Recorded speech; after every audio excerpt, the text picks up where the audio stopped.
Hello and welcome to the Meet the Parents podcast.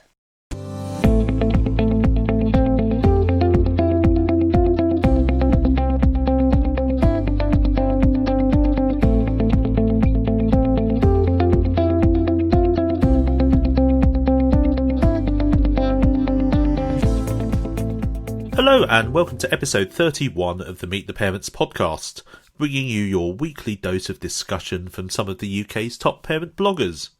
I'm Tim from Slouching Towards Thatcham, and this evening we're going to be making a bit of a departure from the norm as I'll be chatting to a special guest, Renee Davis, author and writer of the blog Mummy Tries. Good evening, Renee. Hi. Tonight we're going to be talking about Renee's first book, the highly successful Become the Best You, her blog, and also get a little bit of insight into her forthcoming second book. Now, Renee, you were a guest on the previous incarnation of this podcast just over a year ago, but for anyone who didn't hear that episode, why don't we start from scratch? So tell us a bit about you and your family. So I'm Renee, and I live on the outskirts of London with my husband Andy and 3 children, Polly, Clara and Freddie. So the kids are 7, 4 and 2. You know, it's very much the 5 of us. We don't have lots of family around. We just plod along and do our thing. You had a pretty eventful life pre-children, which provided a lot of the inspiration for your book. So just explain a little bit about the background to your earlier life and how it drove you to write the book in the first place. Okay, so I was essentially dragged up rather than brought up. I had a very turbulent childhood. We moved a lot. I think I had 31 addresses by the time I left home when I was 15. The catalyst for leaving home was a punch in the face from my stepfather. And I basically left when I was 15 without an education. We were living in Norfolk at the time, and I came back to London, slept on people's floors and did cash in hand jobs in market cafes and pound shops and whatnot until I was legally able to work. And then I had very low paid jobs until I had a very kind of a lucky break, really. Somebody said to me, why don't you try your luck and try and get a job in the city? And I was just one of those really, really bolshy 18-year-olds by that point, because obviously I had to fend for myself for a long time at that stage. And I was like, yeah, I'm just going to go to the city and find myself a job, So I knocked on recruitment agencies' doors until somebody gave me a temp job. And then that spiraled, and I ended up getting a job on the reception. And then I, got another job in one of the other departments it was a big financial house. And that kind of started my career in the city, which led me down a completely different life to the one that I would have probably gone down had I stayed working in pound shops and market cafes.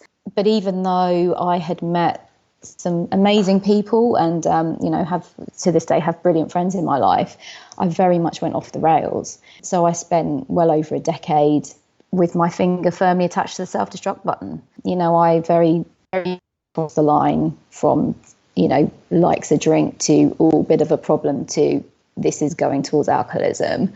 I partied way too hard, slept around, hurt people, and did lots of things that I kind of look back on and think, oh gosh, I can't actually believe that I did that. It's kind of, it feels like it happened to a different person. And then it all came to a very, very, very messy head one November morning in Reykjavik. I was on a work weekend away, all expenses paid. It was 2006, the boom days, when everybody had more money than sense. And we'd been on a work jolly up. We'd basically had 48 hours of partying.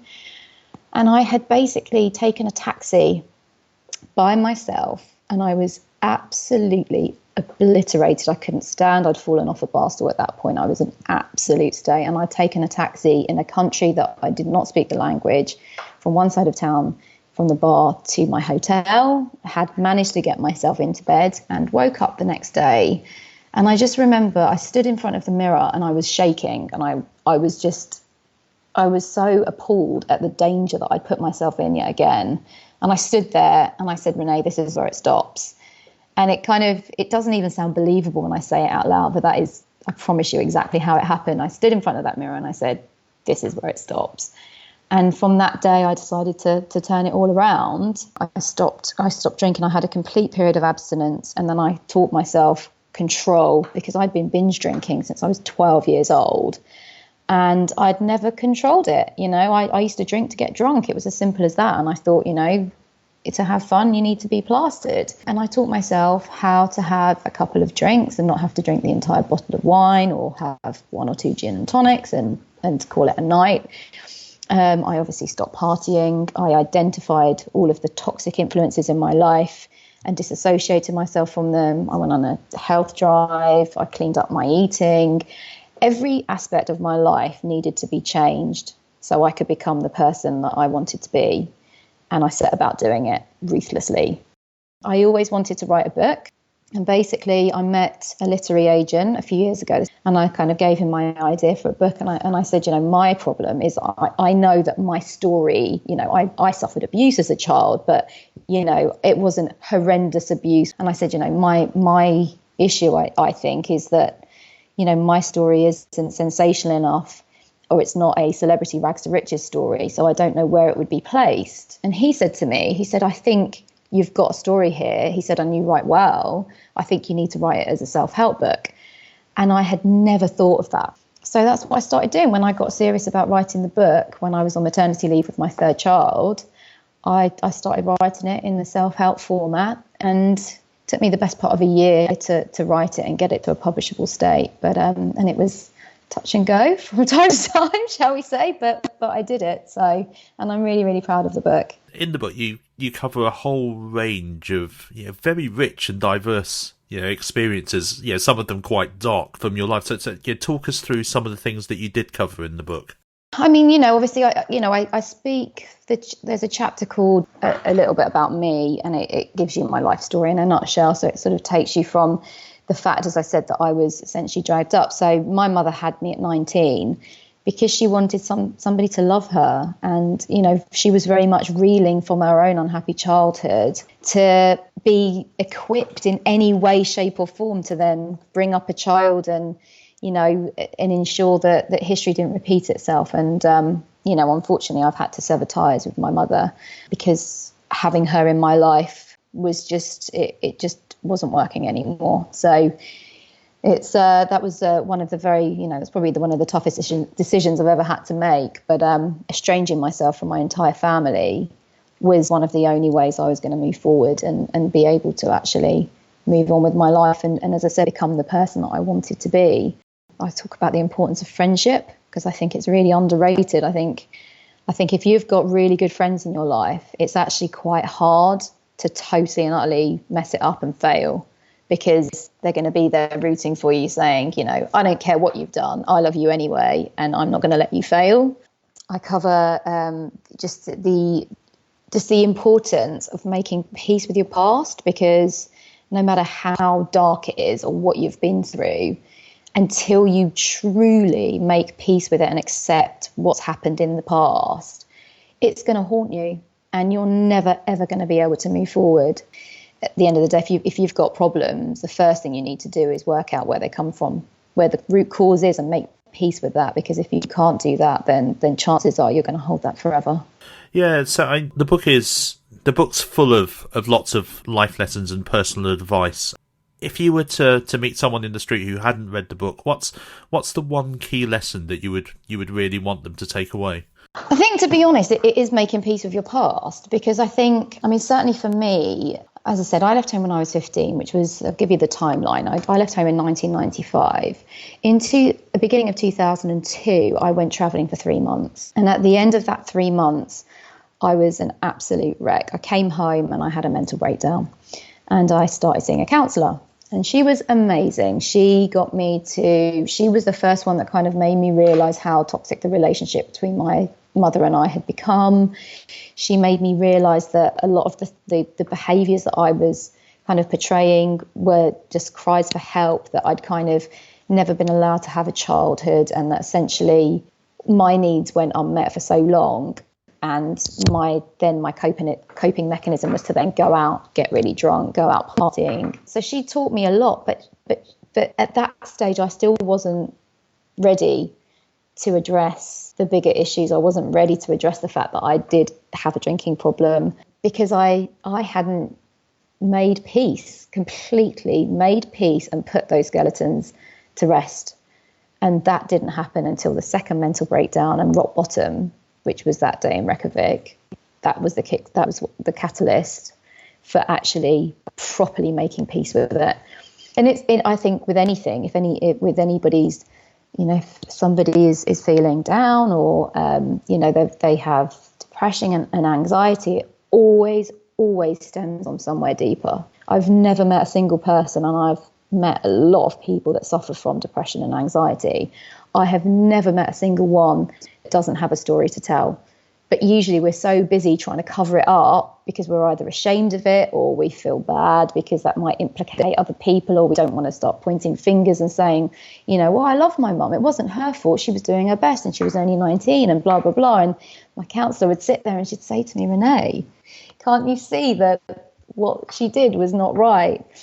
So I think sometimes we spend so long trying to protect what happened.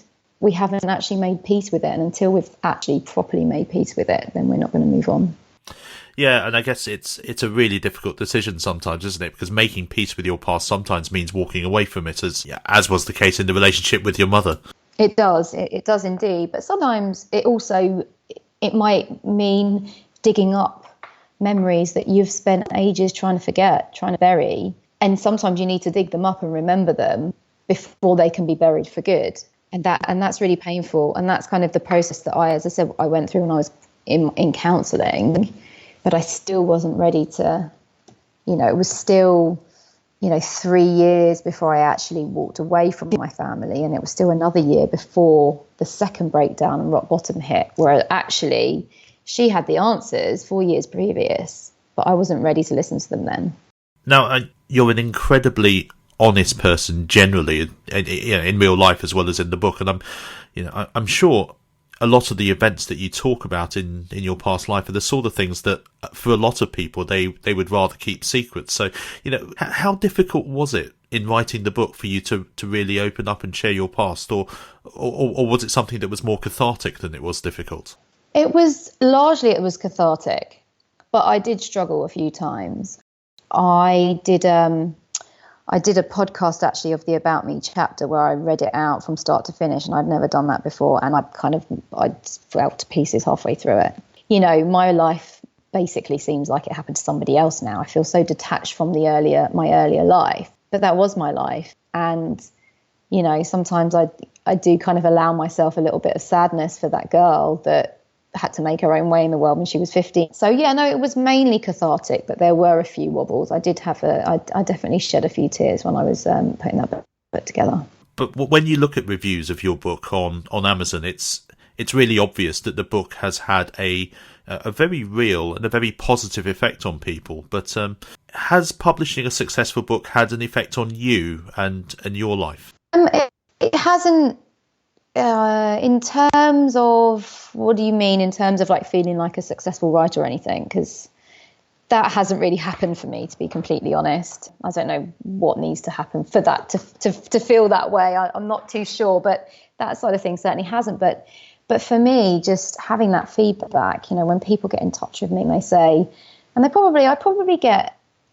I get at least one message a week from somebody that's read the book, and then they get in touch with me and they just say, thanks for writing the book, or your book has really helped me get through troubled times. Just literally a couple of weeks ago, a girl that I used to work with, and she reached out to me and she said, I went through a really hard time, and somebody suggested buying your book, and I bought it. I thought it was brilliant, and it's really made me see, open my eyes to what was really going on. And I just thought, wow, that for me, that's worth writing the book for. That's all I can ask for, really. Yeah, I mean, it must be incredible when people reach out to you like that and you realise actually how profound an impact what you've written can have on people. Yeah, it's mind-blowing. Every time it happens, it just, reduces me to tears, mostly.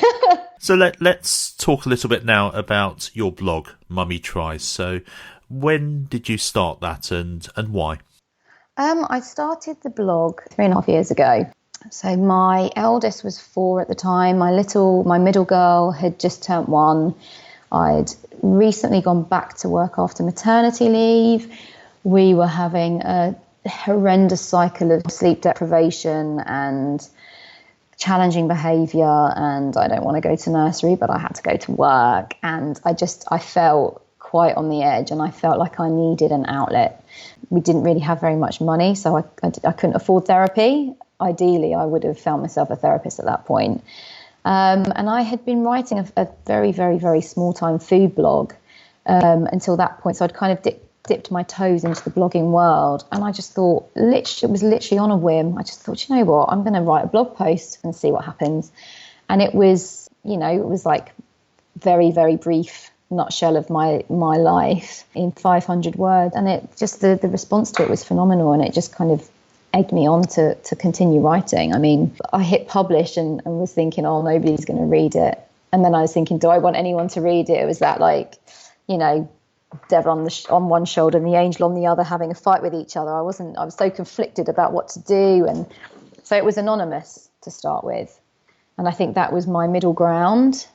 I'll write candidly, but I'll keep it anonymous, and then if I decide that I don't like writing anymore, then I can just pull the plug and nobody's any the wiser. But it was brilliant for me. It got me writing every day. It got me into the habit of writing, and it kind of gave me the confidence to start writing my book. And then when the book started gaining ground, and I'd at that point kind of met so many people online and become such a big part of the blogging community at that point, I just thought, I don't have anything to hide. Like, why am I still anonymous? Like, I might as well just put my face to this, because I'm going to put my face to the book. So it seems crazy to not have put my face to the blog. Yeah, now your tagline is motherhood without the sugarcoating, and I don't think there's anyone who would question that you're definitely unflinchingly honest about the lows as well as the highs of life with 3 young kids. And so, I mean, showing both sides of motherhood is something that's very important to you, isn't it? It is, because I do think there are too many blogs out there that are sugarcoating it, and it's just not real. I think as well, the world has changed. I mean, 10 years ago, before the rise of parent bloggers, people didn't really used to talk that candidly about motherhood in general. It was all very much, you find out when you have a kid. Certainly was for me, and that was only 7 years ago when, my eldest was born. There were so many things that I just wasn't expecting or just didn't know about, basically. Whereas, nowadays you're in danger of knowing a bit too much. But I think certainly for me and my integrity, it's important to show both sides of the coin. Yeah, and one of the great things about blogging is that it's really opened the doors for people to talk much more openly about topics that in the past might have been considered taboo. So exactly. And among other things that you've written about what it's like to be the parent of an autistic child, and that's something that's increasingly common, whether it's writing about autism or writing about Down syndrome or writing about any of the other things that in the past you would not have shared openly. So tell us a bit more about the realities of writing about that, and what are some of the biggest challenges that that you and Andy have had to deal with. Our daughter is very high functioning. So on the surface, she looks like every other kid that's her age. She doesn't have any kind of difficulties with speech. She doesn't have any physical disabilities or anything like that. So particularly when she was at school, she would go to school, she would hold it together on the surface, and then she would come home, and then when she was home and she was safe in her environment, she would let rip and have, we were having like 2-hour-long meltdowns every day after school where she was actually so incredibly overwhelmed by it. And Polly's always been a terrible sleeper. So obviously our biggest challenge, to be completely honest, has been the fact that we've had to deal with, the roller coaster of parenting and autism on sometimes 2-3 hours sleep a night, which, as anyone will tell you, gets to the point where it does drive you a bit insane. Obviously sleep deprivation is torture, as we know. And most people struggle for 6 months with a newborn baby. So Polly is now sleeping better than she's ever slept before. She's 7 now, but it's been very recent. So we're literally talking in the last 3 months. She can go a week with sleeping, like a week where she sleeps either through the night, or if she does get up for whatever reason, she sorts herself out in the middle of the night. Previous to that, we had periods where she would be up 10, 12 times in the night, We've had a lot of issues with sibling rivalry. It's not your average sibling rivalry. It's very much, Polly's need to control everything, and at points where she's kind of, said that she feels jealous of her sister, it's kind of turned into bullying to a point where we couldn't, you can't condone that. So that's caused us a lot. That's been a big challenge for us, a big challenge. But we are in a really good place at the moment, but it's been relentless in terms of just us having to be constantly on the ball and put in a huge amount of effort. And it's our good days are probably what most people would consider really bad days still. But, there's certainly a massive improvement on what our bad days are. That's brilliant to hear, because I remember reading about some of the troubles that you were having both leading up to and following her diagnosis. So, it's brilliant. It's brilliant to hear that things have improved so much over the last few months. It really has. Like last October, we decided that the best route for us for the time being would be homeschooling her. And it did. It kind of, because, as I said, she was so full of stress and anxiety from school. She was so overwhelmed by it, just removing all those stresses. And now we have, we just keep life super calm, super chilled out. We have a really good timetable where she's learning, she's keeping up with her peers in terms of her academic work. But we're also able to spend as much time as we need helping her create emotional intelligence. And I think it's, certainly for autistic children, it's so much harder for her to understand, why this has happened and it's upset somebody and why they're upset and what we can do to make sure that they're not upset anymore. That's really difficult for her to get her head around. So we spend a lot of time on emotional learning. And homeschooling must be both, I guess on the one hand, sometimes it must be incredibly rewarding, but also it can be incredibly challenging. So, tell us a little bit more about the ins and outs of having to homeschool her. It's literally a case of just adapting. So obviously, children have needs, and you have to meet those needs as their parent. That's your job. And if she has a day where she's exhausted because she has been up in the night or she's not well or whatever, then we can just have a really chilled out day. Whereas if she was at school, she would still have to do everything her friends, her peers are doing. She'd still be expected to work really hard because, let's face it, 6 and 7, they're actually working quite hard these days at school, aren't they? And it was just too much for her. Whereas now we can just say, okay, well, you're not feeling your best today, so we'll just take it easy and, we'll do some of the more fun stuff and, we're able to just take it at our own pace, which is what she needs. One of the other things that you've written about is the GAPS diet, which I have to admit, before I started reading your blog, wasn't something that I was at all familiar with. So tell us a little bit about the background of what prompted you to try this diet, and then tell us a little bit about actually what's involved in it. Well, I've always suffered from dairy intolerance. So as a child, I had really severe reflux. I had stomach surgery as a child, and I've always had basically had a lifelong dairy intolerance. And I kind of started cutting out dairy from my diet way back in 2002. And, over the years, I've had food intolerance to various different things, and it's changed over the years. But the one thing that's always remained the same is my inability to tolerate cow's dairy. And then I kind of kept hearing about the GAPS diet, just mainly through blogs, to be honest. And I thought, wow, this diet, it kind of claims to cure autoimmune disease. It claims to cure food intolerance. People even claim that they've basically dramatically improved their children's autism through the GAPS diet alone.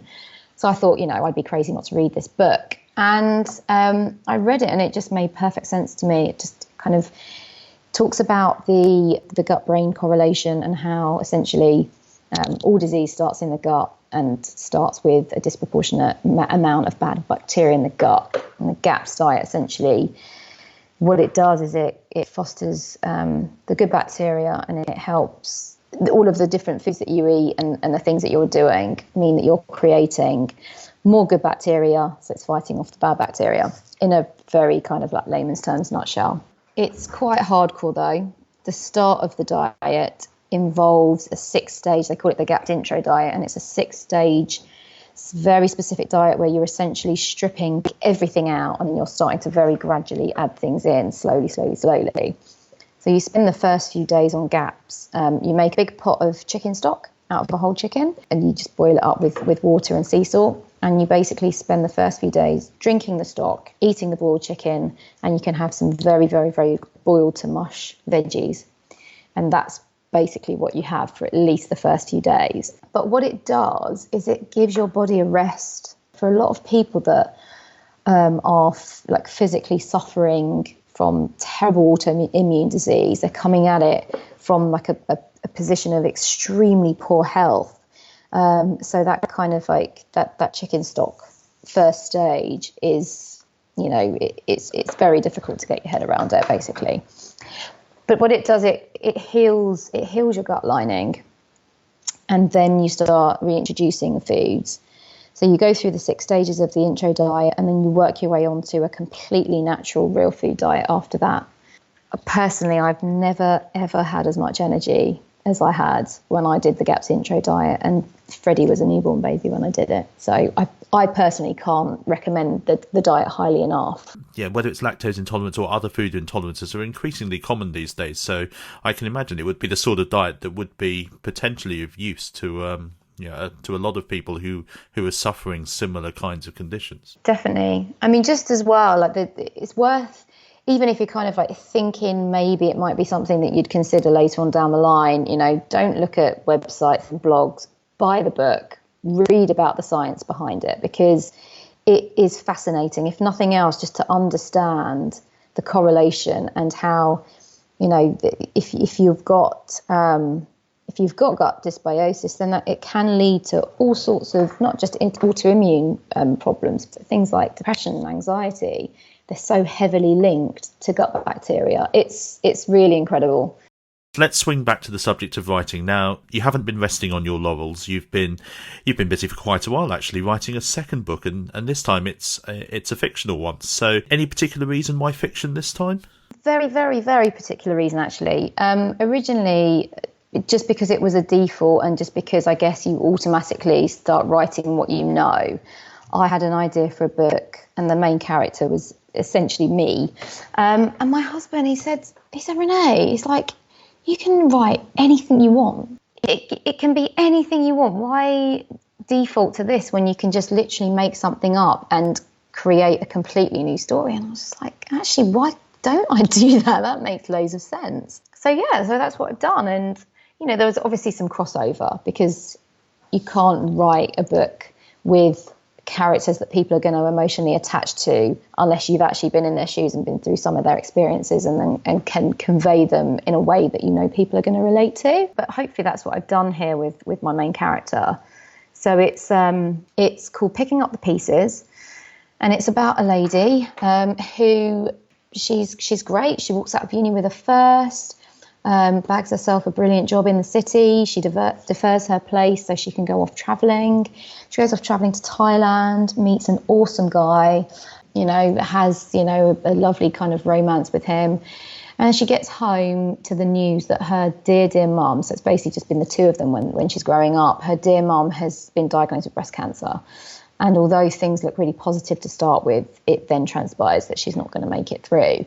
And the amazing guy that it's obvious, like, he's the one, she pushes him away. She just can't cope. She forced it. She pushes him away. She's convinced he's going to break her already fragile heart. So she'd rather just not have him in her life. And then she kind of, she's very overwhelmed by grief, loneliness. She's in danger of becoming a recluse.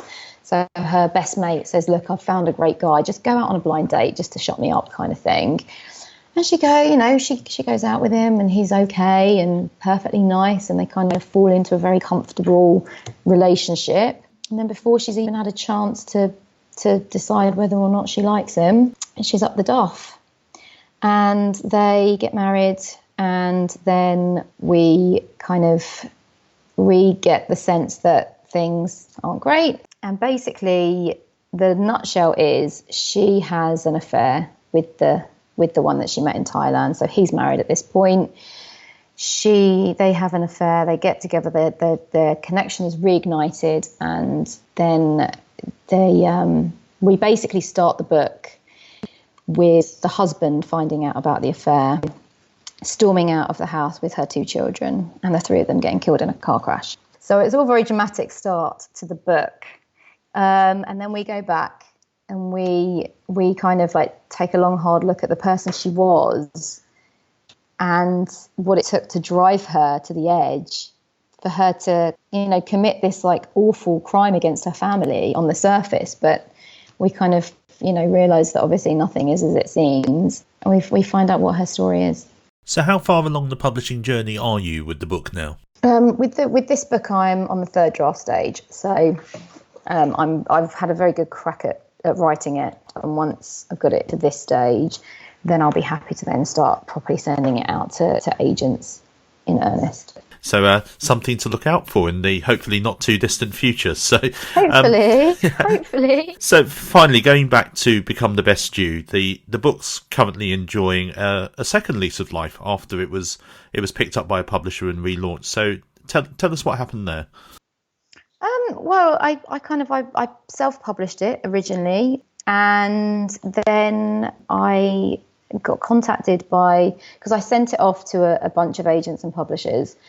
And then I don't know if it was like a crisis of confidence partly, but also I just didn't have it in me. I didn't have my skin wasn't thick enough for the rejection at that point. And one of the publishers that I'd originally sent it out to got in touch, and they asked me to send them the full manuscript so they could assess whether or not they were interested in publishing it. And it was all kind of a bit of a whirlwind, to be honest. And then they offered me a deal, and it wasn't hugely lucrative. I didn't get a huge advance, but I did get an advance, which for me kind of spoke volumes that they were actually serious about wanting to get the book out there. And then they gave a light edit and a new cover, and we relaunched it. And there's currently a special offer for the Kindle version of the book, isn't there? So tell us what it is and how long it lasts for. Indeed. So it's currently free if you have Kindle Unlimited. And for those that don't have Kindle Unlimited, it's on offer for 99p, down from £2.99, if you download before Sunday, the 16th of October. So get downloading. Excellent. So don't delay. So thank you, Renee, for taking the time to speak to me this week, and the very best of luck with both books. Thank you very, very much. Thank you for having me. Nice talking to you, Tim. So that's it for another episode of the Meet the Parents podcast. We'll be back for more chat next week. But in the meantime, here's where you can find Renee and I online. So you can find me on my blog at slouchingtowardsthatcham.com and on Twitter at ThatchamDad. And Renee? I'm at Mummy Tries across all social media. So mummytries.com, and my handles are at mummytries for everything, all across social media. So you can download previous episodes of the podcast on iTunes and on Android devices, on our website at meettheparentspodcast.com, and via a variety of podcasting apps. And also, if you don't follow us already, please do follow us on Twitter at ParentsPodcast and Facebook at facebook.com/meettheparentspodcast. So thank you for listening this week, and we'll be back again in a week's time. Good night.